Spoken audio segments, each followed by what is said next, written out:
자, 통영에 대한 설명을 좀 드릴게요. 통영을 여행 와서 아마 저녁 때 인터넷 뒤져서 굉장히 많은 정보들 찾을 겁니다. 뭐 블로그를 뒤져봐도 광고성인 얘기들이 굉장히 많고, 또 유튜브를 보면 여전히 거기에도 광고적인 게 많아요. 제가 지금 설명드리는 이 내용은 광고성인 게 일치 없습니다. 제가 통영에 한 달 살기를 하면서 또 그 이전에도 통영에 갔었었는데, 그런 내용들을 종합해보고 또 그동안 공부했었던 내용들을 정리해서 지금 말씀을 드리는 겁니다. 그래서 통영 여행하시는데 좀 더 도움이 되셨으면 좋겠고, 또 통영을 계획하시는 분들에게도 이 내용이 좀 도움이 됐으면 좋겠습니다. 지금 제가 처음에 보여드린 사진은 제가 묵었던 숙소 바로 그 옆에 해안가를 바라보면서 있는 통영이라는 글씨를 찍은 사진이고요.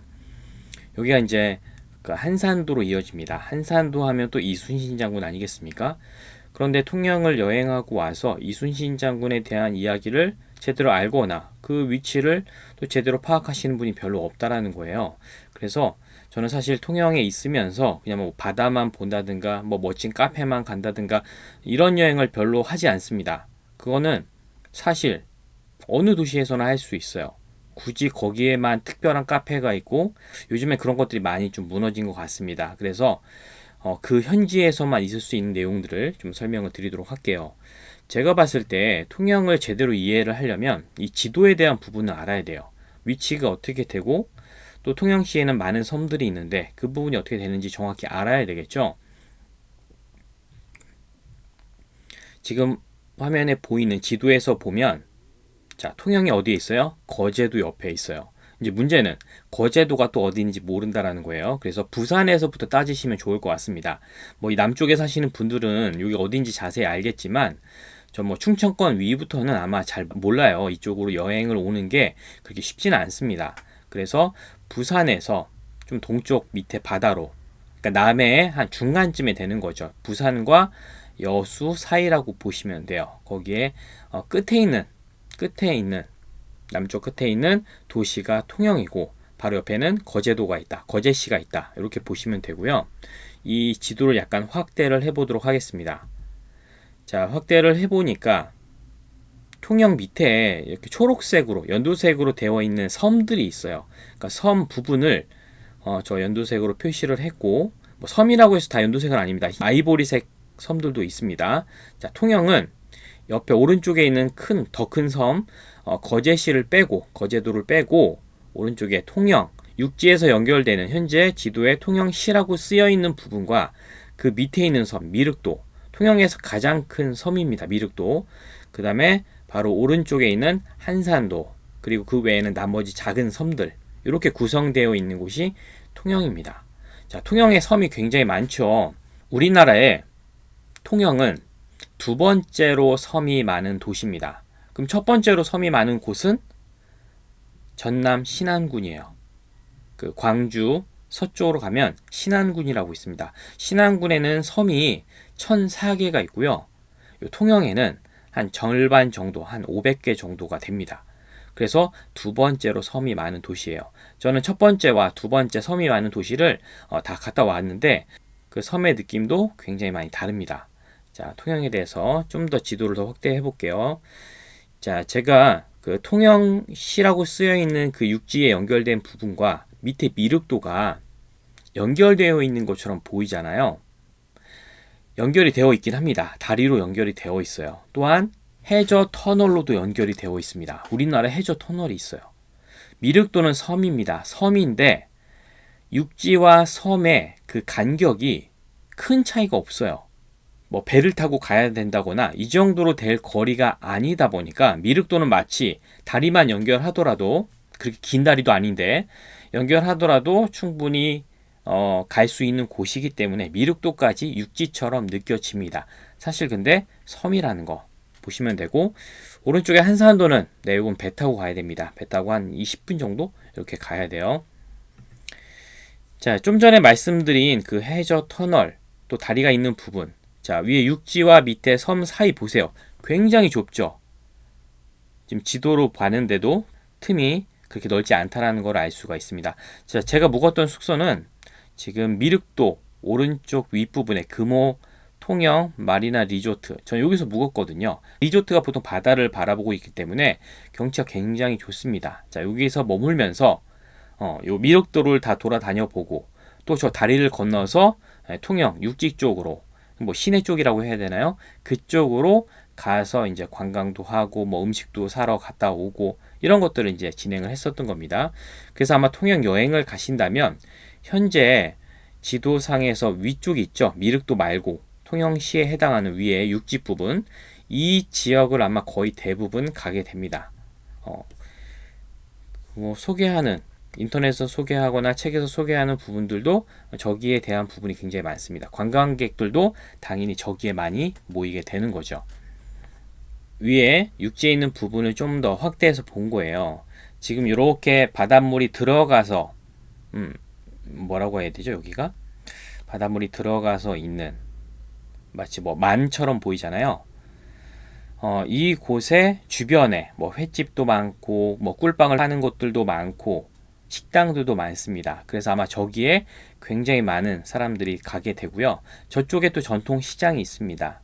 그래서 뭐 이 부분은 말씀 안 드려도 대부분 저기로 간다라는 거예요. 그리고 저기가 뭐 그러면 사실 별로냐, 관광객들만 가는 거냐? 그렇진 않아요. 저길 가는 게 굉장히 많은 부분을 볼 수가 있고요. 지금 오른쪽 위에 보면 동피랑 벽화마을이라고 지도상에 표시가 되어 있습니다. 대부분 여기를 가게 되어 있어요. 동피랑 또 반대쪽에 서피랑 뭐 이런 곳들을 가게 되는데 지금 말씀드린 이 지도상에 있는 부분이 약간의 체력만 된다면 충분히 걸어 다닐 수가 있습니다. 한여름에 더운 여름만 아니라면 걸어 다닐 수 있어요. 그래서 걸어 다니면서 저기를 다 둘러보게 되면 이 직접 걸었을 때 지리적으로 내가 인식을 할 수가 있는데 차를 타고 다니게 되면 저렇게 좁은 별로 넓지 않은 곳들도 굉장히 뭐 다른 곳인가? 나중에 여행을 끝나고 난 다음에 남는 게 없다라는 거예요. 그래서 웬만하면 좀 한 곳에 주차를 해놓고 여기를 걸어 다닐 수 있는 거리이기 때문에 그것을 좀 추천을 드립니다. 자, 그러면 이제 사진을 보여드리면서 설명을 드릴게요. 자, 제가 아까 묵었던 곳이 화면에서 가장 왼쪽에 있는 리조트입니다. 여기 묵었어요. 저기 묵으니까 제가 9층에 묵었거든요. 그럼 앞에 보이는 바다의 풍경이 요 모습이죠. 요 앞에가 다 보이는 거예요. 자, 요 건물. 이 리조트 같은 경우는 뭐 지하 주차장이 따로 없다 보니까 그 앞에 입구에다가 저렇게 차를 다 세워 놔야 됩니다. 그래서 주말 같은 데는 굉장히 많이 세워져 있고 또 평일에 손님들이 빠지게 되면 최대한 리조트 가까이 주차를 할 수가 있습니다. 뭐 저 정도에 주차하는 거는 걸어서 그래도 5분 이내거든요. 그래서 뭐 주차하는데 그렇게 어렵거나 그렇진 않은 것 같아요. 근데 이제 더 안쪽에 있을까? 갔다가 다시 나오고 뭐 이런 부분들은 있지만 뭐 그렇게 불편한 정도는 아니었습니다. 자, 제가 창밖을 봤을 때 이런 모습이 펼쳐집니다. 앞에 바다에 이제 정박되어 있는 뭐 요트, 보트들이 많고 저기 중간 왼쪽쯤에 보면 거북선이 있습니다. 자, 거북선도 정박되어 있어서 거기도 좀 볼 수가 있고요. 그 주변으로 식당들도 있어서 리조트에 있다가 밥 먹으러 저기까지 슬슬 걸어가서 식사를 할 수도 있습니다. 자, 앞에 모습 사진들 좀 더 보여드릴게요. 이제 해 질 때 되면은 이런 모습이 되고 밤에 되면 이렇게 조명들이 있어서 굉장히 멋진 모습이 펼쳐집니다. 제가 이제 서울에 살다 보니까 바다가 없잖아요. 물론 한강이 있어서 뭐 한강에 그런 조명들이 있지만 바다를 보는 모습은 또 굉장히 색다르게 다가왔었고 제가 머무는 동안 비가 온 적이 있어요. 근데 바다에 비가 오는데 바람이 세게 불다 보니까 마치 막 쓰나미가 올 것 같은 느낌 그런 느낌이 좀 있더라고요. 자, 아까 거북선이 있는 모습 저기 보이시죠? 바다 저쪽에 있습니다. 여기도 관람을 할 수가 있어요. 가까이 가서 보니까 이렇게 다 묶여 있고 가만히 있습니다. 안에 뭐 운행을 하거나 그런 건 아니고 안에 전시물들을 약간 좀 전시해놔서 3,000원인가요? 요 입장료를 내면 여기 있는 배 4개를 다 들어가 볼 수가 있어요. 자, 거북선 하면 이제 위를 덮어버린 거죠. 지붕을 덮어버렸습니다. 그리고 뾰족하게 그 침을 이렇게 박아놨죠. 거북선 하면 이순신이잖아요. 자, 이순신 장군은 거북선을 탔을까요? 당연히 이걸 타고서 지휘를 했겠지라고 단순하게 생각하시면 안 됩니다. 거북선은 돌격선이에요. 보이지 않잖아요. 위에서 이렇게 볼 수 있는 모습이 아니라 저 안에 다 들어가서 돌격해서 상대 외선, 특히 약한 일본의 그 외놈의 외선을 망가뜨리고 침몰시켜 버리는 거잖아요. 그래서 이순신 장군은 거북선을 타지 않습니다. 장수, 지휘관이잖아요. 그래서 판옥선이라고 하는 위에가 뚫려 있는 곳에 타서 지휘를 하고 돌격선을 명령을 내리는 거죠. 자, 이 내부에 들어가면 이렇게 되어 있어요. 자, 세계 4대 해전 중에 하나인 요 한산 해전에 대해서 설명도 거기 표시가 되어 있고요. 자, 이순신 장군의 그 직함이 삼도수군 통제사입니다. 삼도수군, 전라도, 경상도, 충청도 수군의 통제사인데, 자, 이순신 장군이 1대가 됐어요. 그리고 2대, 3대 이제 쭉 이어지죠. 100대가 넘어갑니다. 근데 2대 원균이 말아먹었어요. 완전히 실패를 했죠. 그래서 3대 때 이순신 장군이 다시 오게 됩니다. 자, 이런 어떤 삼도수군 통제사에 대한 전체 이름과 또 언제까지 역할을 했었는지 연도까지 다 기록이 되어 있습니다. 이거 보시면 되고요. 이게 아마 구한말까지 이어져요. 고종 때까지 이어져서 그 이후에 사라지고, 그 이후에 사라진다는 얘기는 뭐예요? 통영에서 외놈을 지키는 이 해군 기지가 사라진다는 얘기잖아요. 그래서 사라진 이후에 일본 애들이 쳐들어와서 우리나라가 지배를 당하게 되지 않았습니까? 그래서 이 삼도수군 통제사 직함을 가지고 있는 사람이 지켰던 그 해군 본부 같은 해군 기지와 같은 통영은 굉장히 중요했습니다. 그리고 통영의 지역적 이름은 통영이잖아요.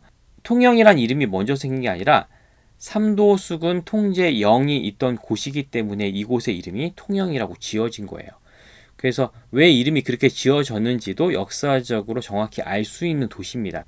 통영은 그 어느 도시보다 콘텐츠가 되게 많아요. 그러니까 현재 시점에서 통영이란 도시가 그렇게 굉장히 막 우리한테, 한국 사람한테 대표적인 관광지로 완전히 뜬 이런 곳은 아니지 않습니까? 현재는 그냥 바다 마을 중에 한 곳이라고 생각을 하잖아요.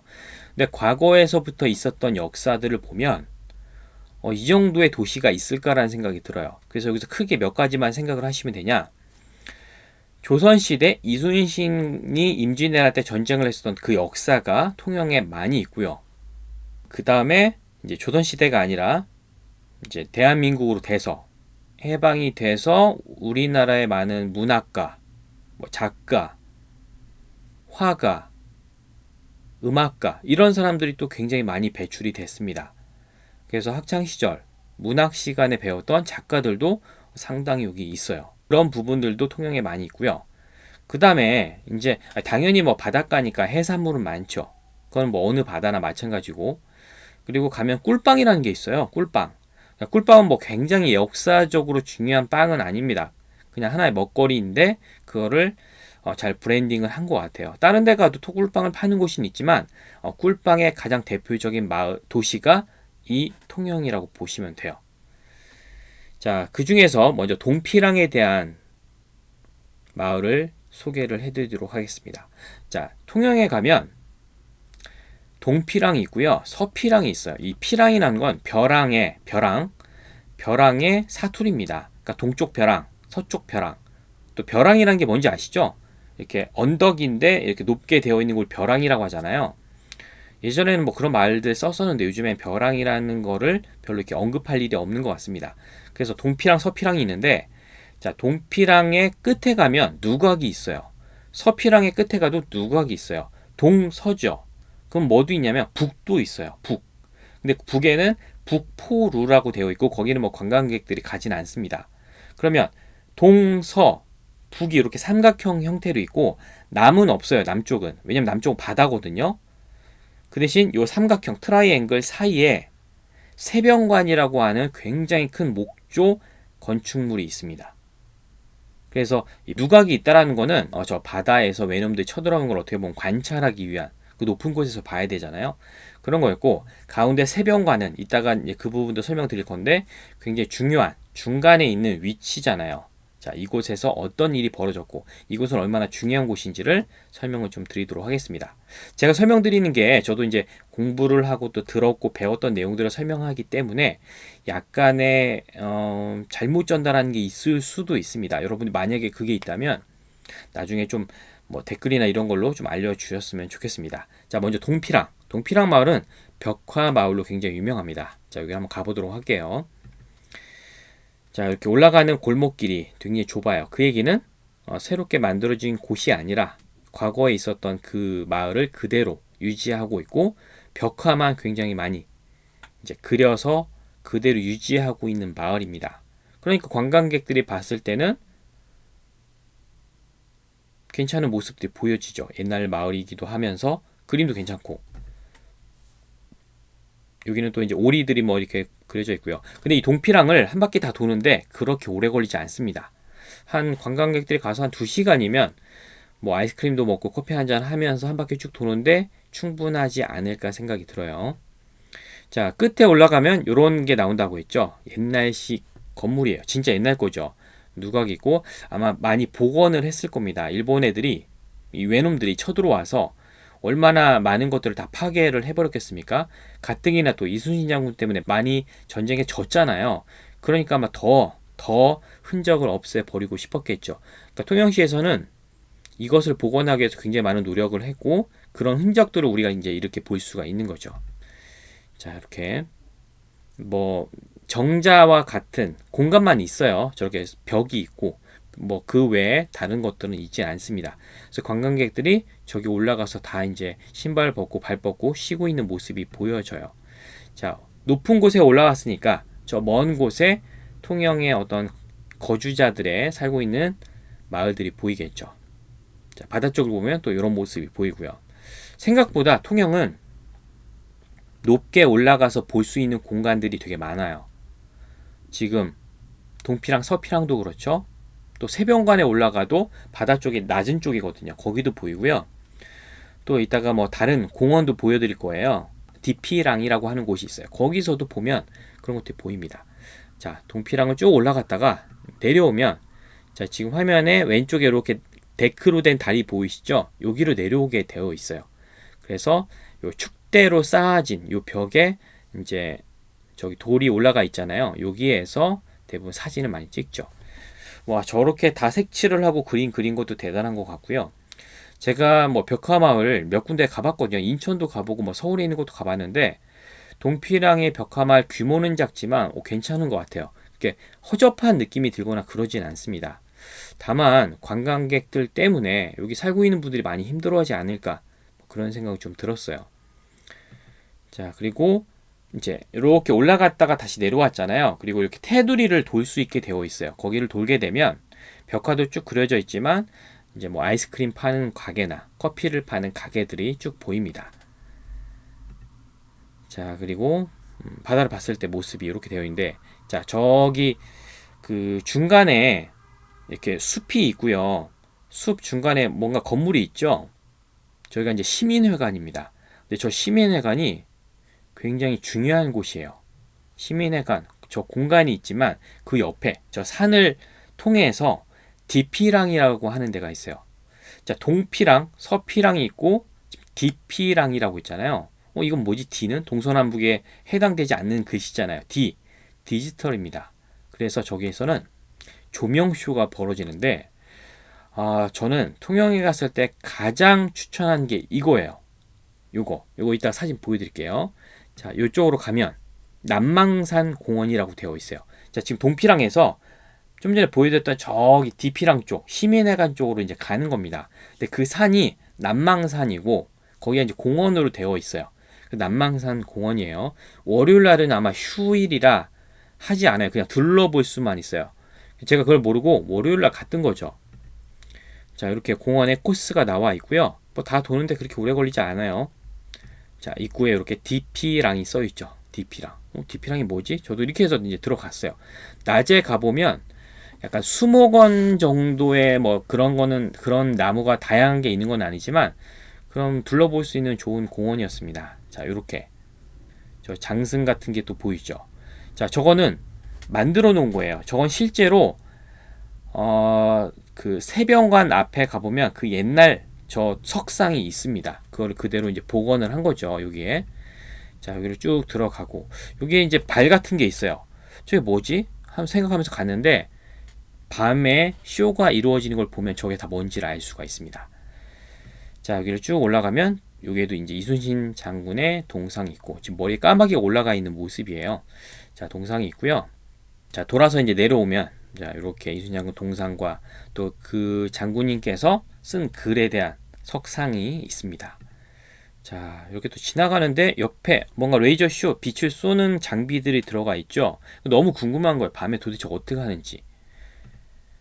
자, 그래서 밤에 가봤습니다. 통영 끝날 무렵에 여기는 꼭 가야겠다 싶어서 이제 갔어요. 자, 지금 저 시민회관 건물 오른쪽에 뭔가 파란색, 빨간색, 초록색 불빛이 쏘여져 있죠. 자, 갔더니 이미 굉장히 많은 사람이 줄을 섰어요. 정말 엄청나게 많은 사람들 몰린 거죠. 자, 이렇게 계속 기다리면서 요 시민회관 건물을 봤더니 시민회관 건물에 이렇게 레이저를 계속 쏘고 있습니다. 이제 멋있죠. 굉장히 다양한 무늬로 이제 쭉 보이면서 이게 반복돼요. 근데 여기서는 뭔가 지금 진행이 되는 건 아니고 줄 서면서 이 건물에 레이저 쏜 모습들이 이제 보이는 거죠. 자, 그렇게 하고서 이제 들어갔어요. 표를 끊고 한 사람당 2만 원, 뭐 15,000원 이렇게 됩니다. 돈이 좀 비싸다. 가족 다 같이 가게 되면 금액이 좀 크잖아요. 그런데 구경을 해보시면 알 거예요. 이 정도 비싼 이유가 왜인지 알 것 같더라고요. 자, 들어가는데 아까 요 석상과 그 뭐 발처럼 이렇게 하얀색 실들이 내려와 있는 그 부분을 이제 지나는 거예요. 아까는 그냥 모습이었는데 지금은 네, 빛을 쏘니까 굉장히 판타지한 그런 모습이 보이죠. 여기도 그렇고요. 그래서 들어가면서도 막 우와 우와 막 하면서 이제 들어가게 되는 거예요.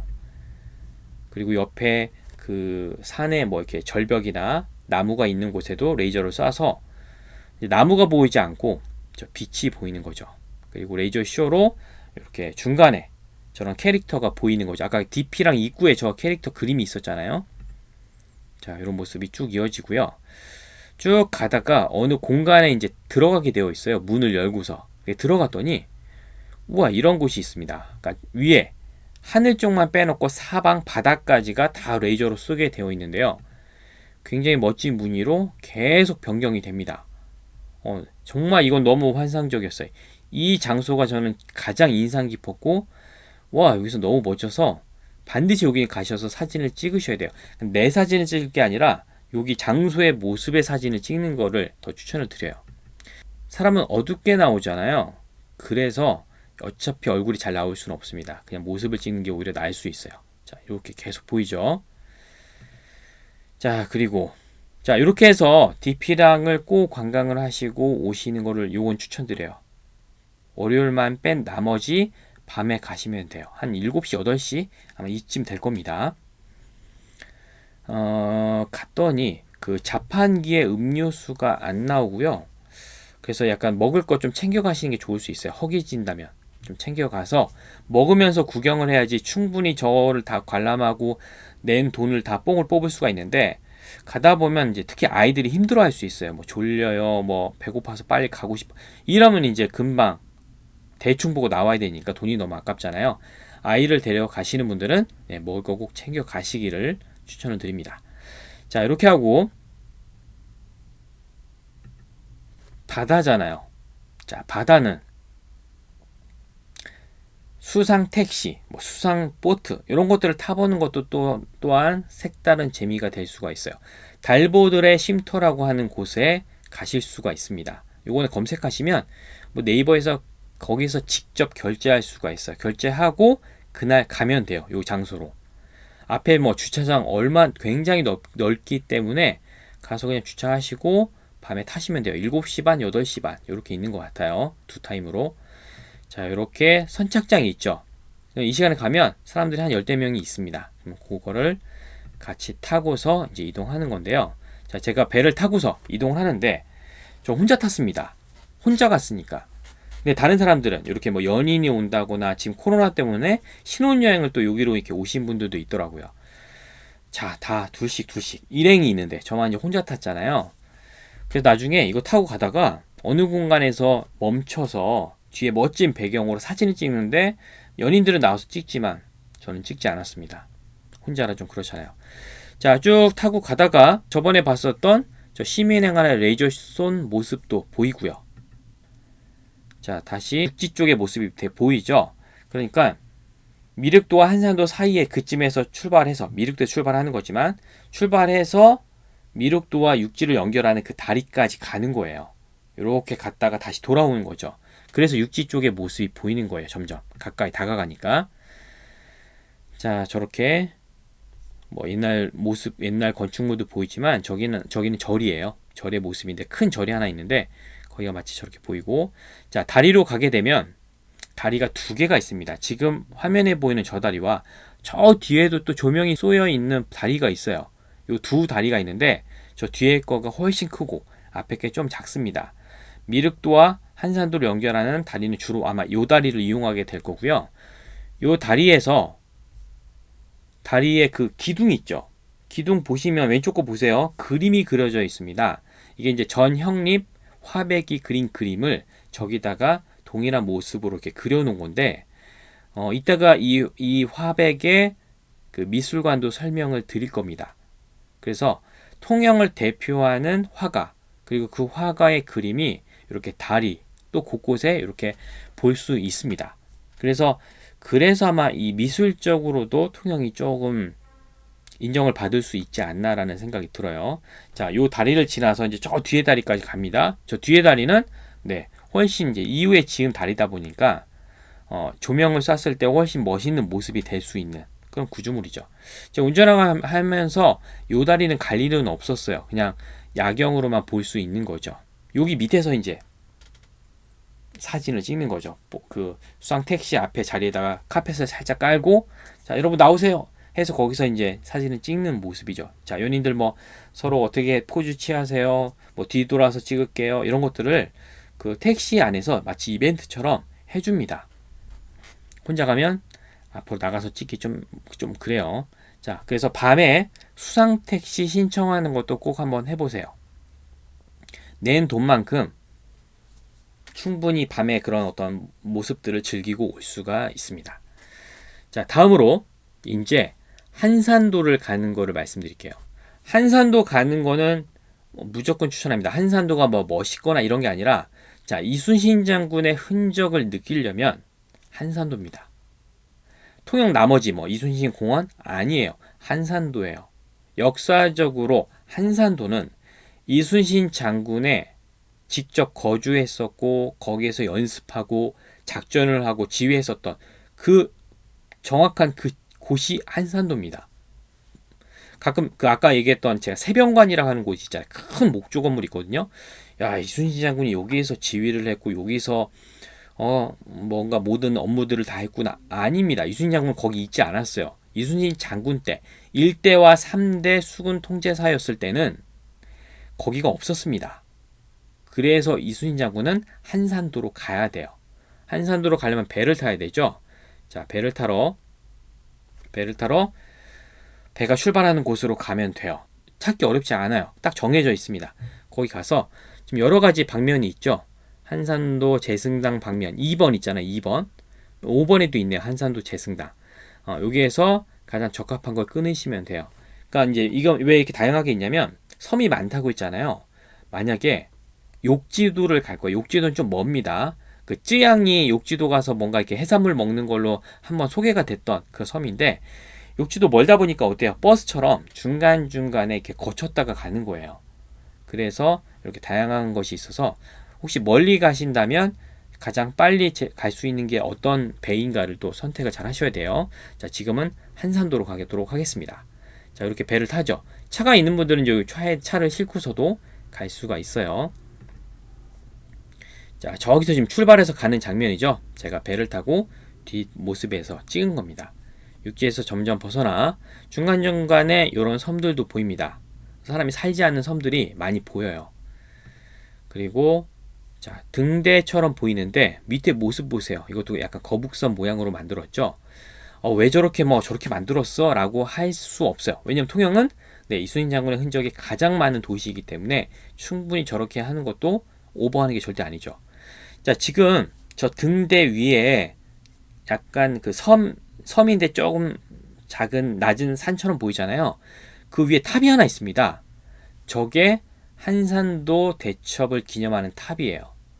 그래서 저 탑, 무슨 탑인지는 알고서 좀 봐야 되겠죠. 그러면 지금 한산도로 가는 과정 중에 저 바다 있잖아요. 이 바다에서 학익진이 이루어졌던 한산도 대첩이 벌어진 겁니다. 통영까지 왔는데 학익진을 한 전투가 어디에서 이루어졌는지 모르고 가시는 분도 굉장히 많아요. 왜냐면 임진할 때 전투가 좀 많았잖아요. 뭐 노량해전도 기억하시는 분도 있고 명량해전, 뭐 영화 때문에 다양하게 기억을 하고 있지만 뭐니 해도 한산도 대첩이죠. 크게 이긴 전쟁. 그 바다가 여기입니다. 여기. 저희 어떻게 알았냐면요. 저도 궁금해서 물어봤어요. 물어봤더니 사실 정확한 지점을 딱 아는 건 아니에요. 다 어떤 기록들을 가지고 유추하는 건데 거기가 여기에 해당이 되는 거죠. 자, 이제 내릴 때가 됐죠. 자, 저 앞에 있는 곳이 한산도입니다. 그리고 저희가 가려고 하는 거는 한산도를 다 돌아다닐 건 아니에요. 한산도 작은 섬이 아니에요. 요게 초중고등학교가 다 있습니다. 저는 근데 요 제승당만 가는 거예요. 제승당. 자, 제승당에 대한 설명이 나오면서 한산도 이충무공 유적. 자, 이곳에서 이순신 장군이 무슨 일을 했고 어떻게 이곳을 활용했고 뭐 이런 내용들이 나와 있는 거죠. 여기를 안 가게 되면 여러분 통영까지 왔고 통영을 다 돌아다녔지만 한산도를 가지 않는다면 이순신 장군의 정확한 흔적의 그 메인 장소를 놓치고 오는 거라고 보시면 돼요. 자, 입구는 이렇게 되어 있어요. 뭐 그렇게 크진 않습니다. 그리고 한산도로 배 타고 가다 보니까 관광객들도 그렇게 많지도 않아요. 자, 요 건물 그 문에 가운데 그 글씨가 있죠. 글씨 확대해 보면 이렇게 되어 있는데요. 자, 이 글씨는 이순신 장군의 글씨를 그 당시에 이제 한자를 쓰셨잖아요. 그거를 조합해서 만든 거예요. 그러니까 이순신 장군의 글씨가 이렇다라고 예상을 할 수가 있는 거죠. 다른 사람이 쓴 게 아니라 이순신 장군이 썼던 한자들의 그 부분들을 가지고 와서 조합한 글자라고 보시면 됩니다. 자, 그 다음에 이제 제승당. 제승당이 도대체 뭐냐? 제승당에 대한 설명. 자, 요건 제가 설명드리지 않을 거예요. 왜냐면 여러분 꼭 가셔서 저 제승당에 쓰여 있는 저 글씨를 꼭 읽어 보시라고 제가 설명을 드리지 않습니다. 이거 하면 뭐 안 가도 다 알 수 있네. 뭐 이렇게 되니까 말씀드리진 않고요. 자, 이게 제승당이죠. 제승당의 건물 이렇게 생겼고 옆에 수루라고 있습니다. 수루. 근데 수루가 어디에 등장하냐면 한산섬 달 밝은 밤에 수루에 혼자 앉아 큰 칼 옆에 차고 깊은 씨름하는 차에 어디서 일성호가는 남의 애를 끝나니 뭐 이런 글이 있지 않습니까? 제가 제대로 읽었나요? 자, 요 글이 있어요. 학창 시절에 요거 한 번쯤은 들어봤습니다. 근데 여기에 맨 처음에 수루에 혼자 앉아 그 수루가 여기에요. 수루. 물숫자 아닙니다. 이 수루에 앉아서 그러면 저 글을 쓰셨을 때가 여기구나. 여기에서 저 바다를 바라보며 정말 애끓는 또 상심이 되면서도 슬프면서 여러 가지 전쟁을 해야 되니까 얼마나 힘들겠습니까? 거기에다가 뭐 누명도 뒤집어 쓰고 그런 어떠한 심경을 고백한 저 글의 현장이 여기입니다. 수루도 그냥 뭐 옛날 건물 하나 있네 이게 아니라 직접 보시는 게 좋고요. 자, 이렇게 생겼습니다. 수루. 저 앞에 바다라는 게 보이시죠? 자, 그리고 아까 제승당 안에 보면 이렇게 이순신 장군에 대해서 좀 이렇게 향을 꽂고 묵념을 할 수 있는 그런 공간이 있습니다. 그래도 훌륭한 분이고 우리가 굉장히 존경하는 분이니까 그냥 이렇게 지나쳐 가지 마시고 꼭 한번 이렇게 묵념을 해보면서 그렇게 하는 것을 추천을 드리고요. 이순신 장군의 저 그림은 저게 뭐 진짜 가장 정확한 그림이냐 아니냐 여러 가지 논란들이 있습니다. 저거 말고 다른 것도 있고 하지만 그 기록들을 가지고서 아무튼 가장 가까운 걸 추정하다 보니까 바뀔 수는 있어요. 저렇게 그림이 아산의 현충사에 가도 있습니다. 근데 약간 다를 수가 있다라는 거예요. 자, 그리고 한산정이라고 또 있어요. 한산정. 활쏘기를 했던 곳이에요. 그래서 이순신 장군이 활쏘기 연습을 한 곳을 직접 볼 수가 있는데요. 자, 쏘는 곳에서 저쪽 보세요. 중간에 바닷물이 들어옵니다. 근데 여기는요, 남자들 그 군대 가서 사격 훈련 하잖아요. 거의 그 정도 거리예요. 사격을 해서 쏘는 그 거리를 활을 쏴서 연습을 한 거예요. 이거 너무나 대단했어요. 저기까지 활을 쏜다니. 아니, 힘은 또한 얼마나 좋고, 또 얼마나 그 연습을 많이 했겠습니까? 자, 그렇기 때문에 전쟁에서 승리할 수 있지 않았나라고 생각이 들고, 자, 이렇게 제승당까지 보고서 이제 한 1시간 정도 보면 쭉 볼 수가 있어요. 그래서 다시 배를 타고 돌아와야 돼요. 배 시간 있으니까 다시 돌아와서 바로 아까 계속 중간중간 말씀드렸던 동피랑 서피랑 사이에 있는 세병관, 여기로 설명을 좀 드릴게요. 자, 세병관 건물 보세요. 굉장히 큽니다. 우리나라 목조 건물 중에 거의 손에 꼽히는 건물이에요. 근데 건물도 건물이지만 건물에 있는 이 현판을 보세요.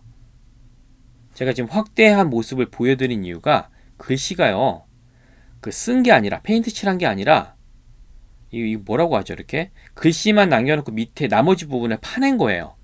글씨가 튀어나온 거죠. 아무데나 이렇게 하겠습니까? 이 큰 거를. 네, 이 정도로 여기가 뭔가 굉장히 의미가 있는 곳이고 중요한 곳이라는 걸 알 수가 있어요. 크기도 하고 조각한 부분도 있고 건물도 크고요. 건물의 기둥도 크고, 여기가 뭔가 굉장히 중요한 곳이구나 라는 것을 볼 수가 있습니다. 자, 사람과 같이 비교해서 얼마나 큰지를 보여드릴게요. 자, 이 정도 크기예요. 우리나라 어딜 다녀봐도 저 정도 크기의 글씨를 볼 수는 없어요. 저 앉아있는 사람 중에 오른쪽에 맨 끝에 있는 사람이 저입니다. 여기도 이제 신청을 해서 제가 같이 참여해서 돌아다닌 건데, 막내로서 또 혼자 참여한 사람으로서 같이 이제 다닌 거죠. 규모가 엄청 크죠. 네. 여기도 뭐 입장료 별로 비싸진 않습니다. 여기는 꼭 가셔서 보셔야 되고요. 이순신 장군이 여기에서 뭐 진무를 하시거나 이거 절대 아니에요. 이거는 그 이후에 삼도수군 통제사가 만든 건데, 이 건물이 왜 이렇게 대단하냐면 가보면 알아요. 그냥 마룻바닥입니다. 근데 여기에서 임금에게 어떤 의례를, 예식을 하는 그런 장소인 거예요. 그러니까 굉장히 중요한 장소고, 이 건물 옆에 보면 다양한 건물들이 있어요. 거기에서 한마디로 공무원이잖아요. 공무원들에게 써야 될 어떤 물품들, 뭐 장신구들, 물품, 이런 것들을 다 만들다 보니까 품질이 뛰어나죠. 아무나 만들게 하지 않지 않습니까? 그래서 예전에 통영에서 만든 제품들, 머리에 쓰는 갓, 아니면 자개, 장롱 같은 거, 나전칠기, 이런 게 품질이 왜 통영 것이 뛰어나다고 하냐면, 이런 훌륭한 장인들이 여기에서 그런 물품들을 조달을 해야 되다 보니까 다 모인 거죠. 그래서 품질이 굉장히 뛰어났던 거예요. 이 곳이. 지금도 곳곳에 파는 곳이 있을지는 모르겠어요. 그냥 이렇게 돌아다녔을 때는 보이진 않습니다. 뭐 누비 제품, 뭐 가방 이런 것들은 보이는데, 아마 따로 이렇게 전문 장인한테 의뢰를 해야지만 이것들을 구입할 수가 있을 겁니다. 자, 마룻바닥 보시면 이렇게 되어 있어요. 천장도 보면 이렇게 되어 있고, 아무튼 대단한 구조고요. 자, 이렇게 나무 뒤틀림 보이시죠? 자, 나무로 지었기 때문에 중간중간 보수가 되어야 돼요. 그래서 이 나무도 통째로 기둥이 아니라 기둥 중간에 이렇게 그 선이 보여요. 그래서 교체를 할 수 있게 되어 있습니다. 자, 이게 세병관. 세병관은 딱 보면 아까 이 큰 건물, 이게 이제 메인 건물이고, 요것만 보고 내려오면 금방 구경할 수 있는 곳인데, 어떤 곳인지를 우리가 그 의미를 아는 게 중요한 거죠. 그냥 보고 하면 야 빨리 사진 찍고 그냥 다음으로 이동하자, 이렇게 돼서 아무런 의미 알 수 없는 곳이 될 수 있다는 거예요. 동피랑 서피랑 세병관, 뒤에 북포루, 그리고 앞에 바다를 지나서 한산도에 이순신 장군의 그 본부가 있었던 거고, 이것을 통해서 외놈들을 막을 수 있었던 겁니다. 자, 이렇게 하고, 자, 지금은 이제 조선시대 역사에 대한 이순신 장군에 대한, 아니면 그 이후에 삼도수군 통제사에 대한 내용을 설명드린 거고요. 자, 여기 통영하면 유명한 작가가 있습니다. 박경리 작가입니다. 토지로 굉장히 유명하죠. 자, 그래서 박경리 기념관으로 가보도록 하겠습니다. 박경리 기념관은 미륵도에 있고요. 미륵도에서도 좀 이렇게 차 타고 좀 가야 돼요. 좀 한적한 곳에 있어요. 다른 게 아무것도 없고 딱 요것만 있습니다. 그래서 약간 동떨어진 곳에 왜 이런데 이것을 지었나라고 생각이 드는데, 그것도 뭐 그 당시에 이야기가 있어요. 원래 이제 박경리 작가는 태어난 곳은 통영이지만 주된 활동은 또 원주도 있고요. 그래서 원주에 가면 거기에도 박경리 기념관이 있습니다. 몇몇 곳이 이렇게 있는 거죠. 박경리 기념관에 가서 보시면 그 바깥에 이렇게 동상도 있고요. 동상도 있고, 내부에 들어가면은 뭐 어떤 그 글을 썼었는지 그런 대한 유물들, 그 다음에 이렇게 전시물들을 만들어 놓은 게 있어요. 근데 평소에 책을 잘 읽는 걸 좋아하지 않는다거나 특히 토지를 읽어보지 않았다면 큰 의미를 느끼지는 못할 거예요. 저희가 아까 그 같이 이동했었던 일행이 있었는데, 이날만 같이 움직였던 일행이 있는데, 저는 토지를 읽어보지 않았습니다. 그래서 물어봤어요. 혹시 여기 한 10명 정도 있었거든요. 여기 혹시 토지 읽어보신 분 있어요? 했더니 딱 한 분만 읽었어요. 그분은 대학교 때 한 번 읽었고 그 이후에 한 번 또 읽었다고 하더라고요. 근데 토지를 읽어보면 장편 소설입니다. 어렵다라는 얘기를 해요. 처음에 뭐 1, 2권 읽어보면 사투리도 굉장히 많이 나와서 읽기 어렵다. 하지만 소설을 정말 좋아하시는 분 입장에서는 너무나 훌륭한 작품이기 때문에, 자, 읽어보신 분들은, 또 문학을 좋아하시는 분들은 여행 일정 가운데 이 기념관을 들르는 게 좋을 수 있고요. 그렇지 않은 분, 문학에 전혀 관심이 없는 분이라면 괜히 왔다가 뭐 여기 멀리까지 왔는데 시간만 낭비했네, 이런 분들도 있을 수 있다라는 거예요. 그 부분을 설명을 드리고요. 자, 이번에는 케이블카가 있어요. 우리나라에서 관광지에 케이블카가 가장 먼저 세워진 곳일 거예요. 그러니까 그 얘기 뭐냐면 케이블카가 약간 오래됐다라는 얘기죠. 근데 뭐 그렇게 노후됐거나 이런 건 아니에요. 근데 옆에 도시의 여수로 가면 거기도 케이블카가 있어요. 근데 제가 여수에서 봤을 때는 바깥에 이렇게 잘 보이고 했는데, 통영에서 케이블카는 약간 그 유리가 그 완벽하게 바깥이 이렇게 뚜렷하게 보이는 게 아니라 약간 뭔가 이게 좀 처리가 된 듯한 느낌이어서, 그리고 산으로 올라가는 거예요. 미륵산을. 그래서 꼭대기까지 가니까 밑에가 다 보여요. 산 위에 그 나무들이죠. 그래서 거기는 별로 볼 게 없고요. 올라가면서 저 옆에 보이는 섬들 있죠. 그게 오히려 볼만합니다. 근데 여수 같은 경우는 바다를 지나거든요. 그러니까 느낌이 좀 많이 다릅니다. 자, 쭉 타고서 이제 올라갔어요. 자, 저 바다 건너가 육지고, 지금 여기는 미륵도죠. 미륵도에서도 지금 미륵산 꼭대기로 올라가는 모습입니다. 자, 저도 올라가고 상대 쪽은 내려가고 이런 모습을 보이죠. 쭉 올라갑니다. 무서우신 분이 있을 수도 있을 것 같아요. 자, 올라가서, 자, 거기 위에 가면 전망대가 있어요. 전망대에서 이제 쭉 둘러볼 수가 있는데, 자, 저 옆에 보세요.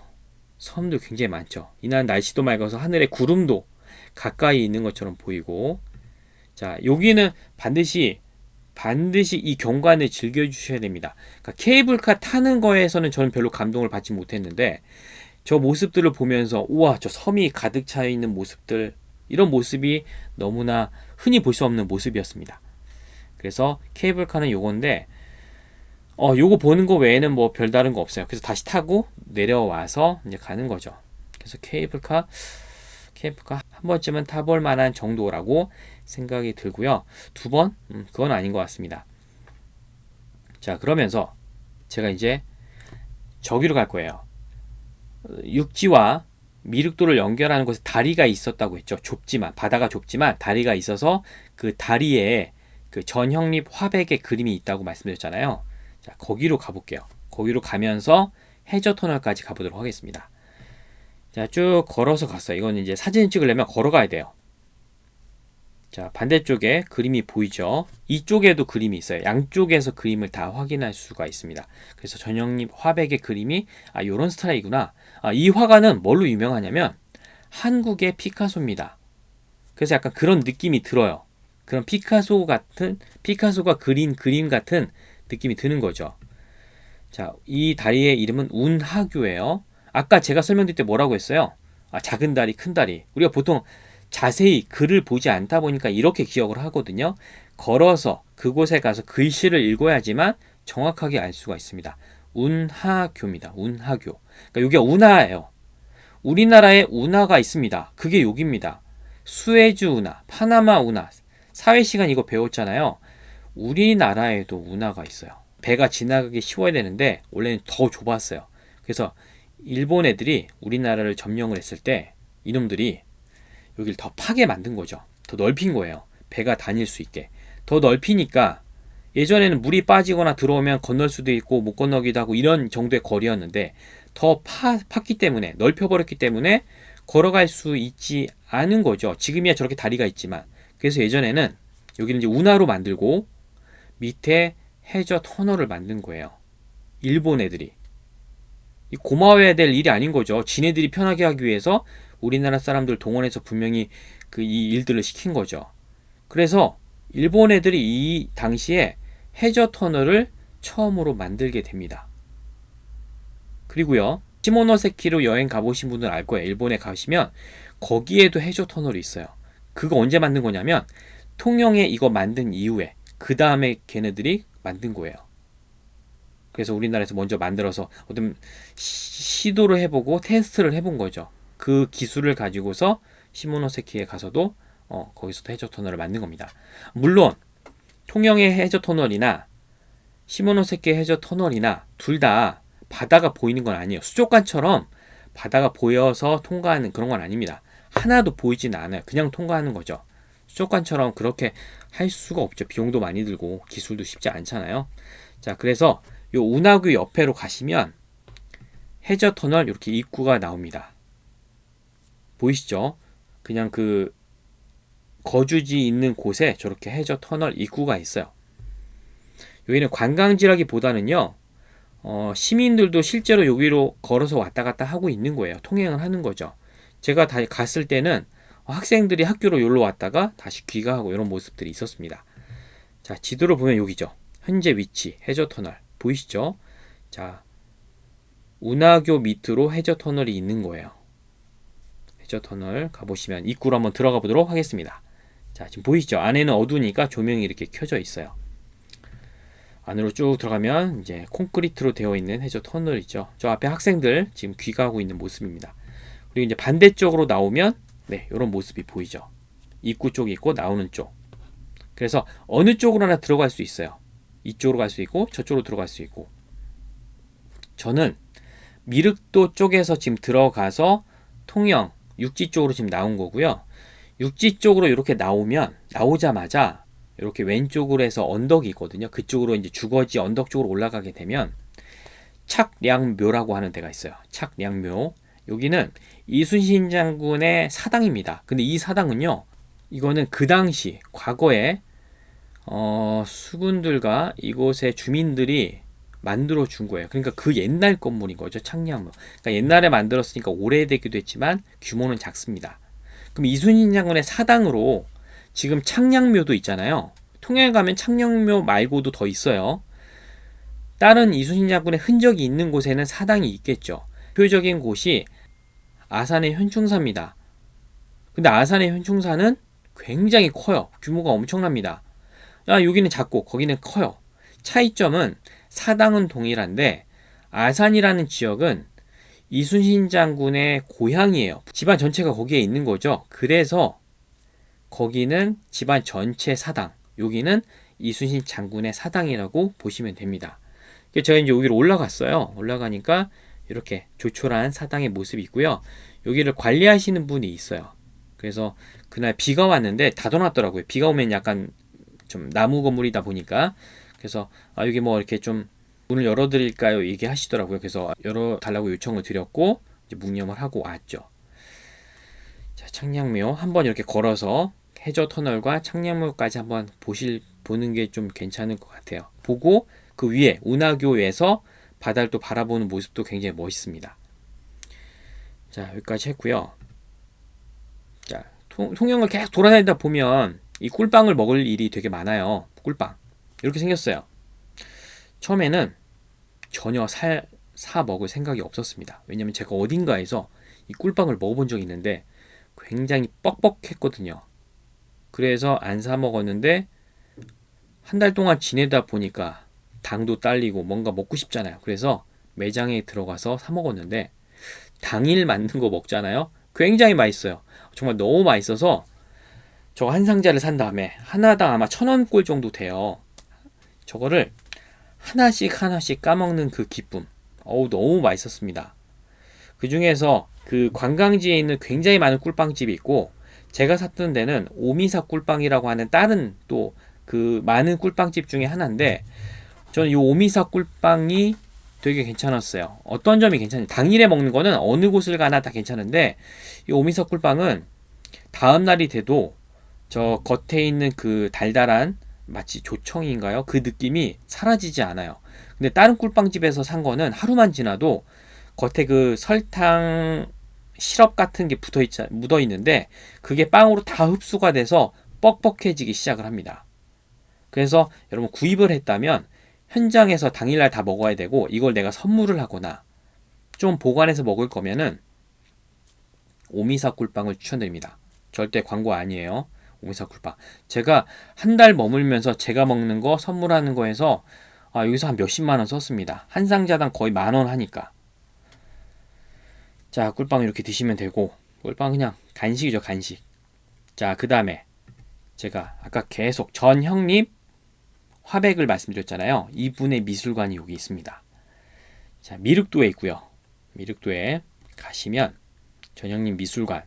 자, 건물이 이렇게 생겼습니다. 건물 외벽에 있는 그 타일도 화백의 그림에 해당하는 거로 이렇게 붙여놨더라고요. 자, 지금 고인이 되셨고요. 이분의 아드님이 화가예요, 또. 그래서 부자가 화가이고요. 요걸 만들고 이렇게 운영을 하고 있는 겁니다. 자, 이렇게 되어 있고 이걸 들어가면 3층까지 되어 있어서 화백의 그림을 관람을 할 수가 있습니다. 관람하는 건 무료고요. 옆에 또 다른 건물에서는 약간 차도 한잔 마실 수 있고 거기에 그 화백의 그림이 그려져 있는 찻잔이나 이런 것들을 구입할 수가 있습니다. 저도 에스프레소 찻잔 세트 하나 이렇게 사가지고 왔어요. 자, 전시관은 이렇게 생겼습니다. 이렇게 생기고 저 3층으로 가면 그 아드님이 화가라고 했잖아요. 그분의 작품도 볼 수가 있어요. 그래서 아버지 화가와 아들 화가의 작품 스타일은 좀 많이 다릅니다. 좀 더 현대적인 느낌이 드는 것 같아요, 아드님이. 자, 이렇게 다니고요. 그리고 제가 중간에 그 통영의 도서관에 가서 책을 하나 빌렸습니다. 이 책이에요. 통영이란 책이에요. 여행을 가기 전에도 서점에서 책을 사서 보고 했는데 서점에 갔을 땐 이 책이 없었거든요.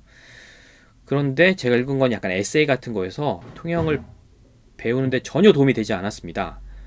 그런데 우연히 이제 이 책을 어느 카페에 가서 발견을 했고 도서관에 가서 빌렸어요. 이 책이 가장 좋은 것 같아요. 제가 추천해 드릴 수 있는 책은 통영에 대해서 가장 그 스토리를 잘 담은 책이라고 할 수가 있습니다. 그래서 도서관에 가서 빌리는데 제가 통영 주민이 아니잖아요. 회원증이 없다고요. 이거 어떻게 빌리지? 그래서 이런 사정을 말씀드렸어요. 여기 한 달 살기 하러 왔고 책을 좀 빌려야 되는데 어떻게 빌릴 수가 있죠? 친절하게 설명해 주시면서 도서관 측의 어떤 신뢰로, 저에 대한 신뢰가 없잖아요. 지금 처음 만났는데. 근데 믿고서 저를 책을 빌려주셨어요. 꼭 반납만 해달라고 하시면서. 제가 명함도 그날 가져가지 않았거든요. 당연히 한 이틀 만에 다 읽고서 바로 이제 반납을 했거든요. 근데 이 책을 빌릴 때뿐만 아니라 제가 느낀 통영은요. 아까 그 유적지나 이런 스토리적인 거 빼놓고 컨텐츠적인 거 빼놓고요. 웬만해서 대부분은 다 친절했습니다. 도서관도 친절했고 식당도 친절했고 가는 곳곳마다 거의 다 그랬어요. 제가 이 얘기를 말씀드린 이유는 친절하지 않은 도시들도 있어요. 여러분 가시면 알 겁니다. 어느 도시는 되게 안 친절해요. 그 도시 사람들도 알더라고요. 자기들을 외부 사람들이 친절하지 않게 생각한다라는 거를. 여긴 되게 친절했고요. 저에게 설명을 해줬던 통영의 다른 사람도 그 얘기를 해줬어요. 여기 사람들은 좀 친절한 편이라고. 근데 제가 그거를 좀 많이 느꼈어요. 제가 근데 이렇게 얘기했는데 만약에 불친절을 당하신다면 좀 또 맞지 않다라고 얘기할 수는 있는데 저는 한 달 이상을 머문 입장에서 친절하다고 좀 느꼈습니다. 책도 잘 읽고 할 수가 있었어요. 이사 가서도 통영에서 살 수 있겠구나 이런 생각이 많이 들었습니다. 통영 가면 역시 해산물이죠. 근데요, 한 달 내내 해산물 먹을 수 있어요? 못 먹습니다. 초반에는 이제 돌아다니면서 이런 데도 있네. 이 졸복이에요. 복이 작아요. 졸복집을 들어가서 이렇게 먹었어요. 졸복탕이죠, 탕. 또 어느 날은 이렇게 고등어회도 먹으러 갔어요. 육지에서는 고등어회를 먹을 수가 없습니다. 고등어가 빨리 죽어서 얘네들을 회로 만들 수가 없는 거예요. 그러니까 통영에 갔을 때는 고등어회를 먹어야 되는 거죠. 맛이 있든 없든 먹어야 돼요. 근데 여러분, 비린내가 되게 심할 것 같죠? 그 고등어 조림이 그렇지 않습니까? 고등어 회는 그런 비린내가 전혀 없어요. 그냥 일반 회랑 똑같습니다. 약간 부드러운 회예요. 광어나 이런 거보다 조금 더 부드러웠던 것 같아요. 그래서 고등어 회도 먹고 충무김밥도 먹고. 충무김밥 궁금하잖아요. 한 번도 안 먹어봐서. 뭐 김이야, 저 김밥이야, 밥을 김으로 싼 거니까 너무나 뻔한데, 옆에 지금 이 오징어 무 그 초무침, 그 다음에 저 위에 저거 뭐죠? 박지라고 하나요? 그 무 깍두기 같은 거. 네, 요거를 꼭 먹어봐야 됩니다. 자, 요 사진은 매장에서 먹을 때는 이렇게 접시에 담아주고, 그 포장해달라고 하면 이렇게 비닐에다가 포장을 해줘요. 국까지 해서. 그래서 비닐을 풀면은 이렇게 펼쳐서 먹을 수 있어서, 한산도 갈 때 그 배에서도 이거 사오셔가지고 배 선상에서 또 드시는 분도 있었고요. 이후에 부산에 계신 분을 거제도에서 중간 거점에서 만나기로 했거든요. 저보고 꼭 이걸 사오라고 하더라고요. 그래서 이걸 사서 가지고 가서 또 같이 먹었습니다. 그래서 이 맛이 되게 괜찮은 것 같아요. 되게 맛있습니다. 그리고 이렇게 톳으로 만든 김밥집도 있습니다. 이건 뭐 토맛 넣은 거, 땡초 넣은 거, 어묵까지 넣은 거, 이런 김밥집들이 있는데 이런 것도 좀 다양한 거 먹어보고요.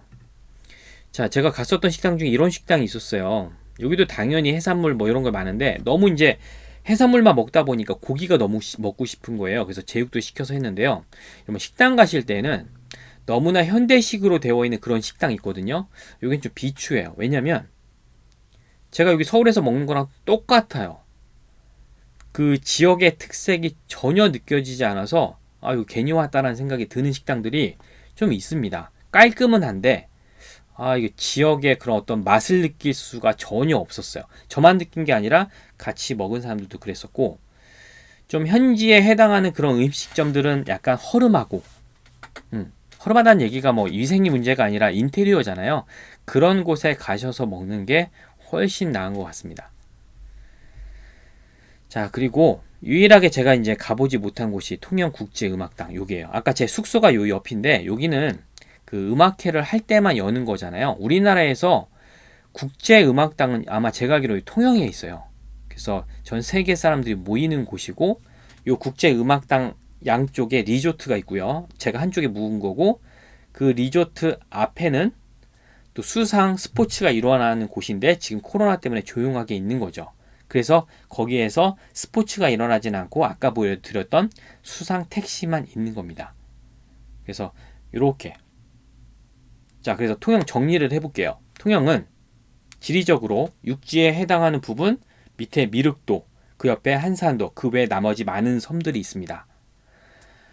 유적지로 보게 되면 이순신 장군의 흔적이 있는 한산도, 그 다음에 그 이후에 삼도수군 통제사의 흔적이 있는 세병관, 그 다음에 동피랑 서피랑, 그리고 거기는 현재 벽화마을, 여러가지 이런 현대적인 관광할 수 있는 부분들이 들어가 있고, 추가적으로 시민회관에 있었던 디피랑, 디지털 피랑이죠. 디피랑은 꼭 밤에 가서 레이저 쇼를 보셔야 된다는 거. 그 다음에 먹거리 같은 경우는 현지 색채가 많이 느껴지는 곳에 가셔야 되는 게 낫고요.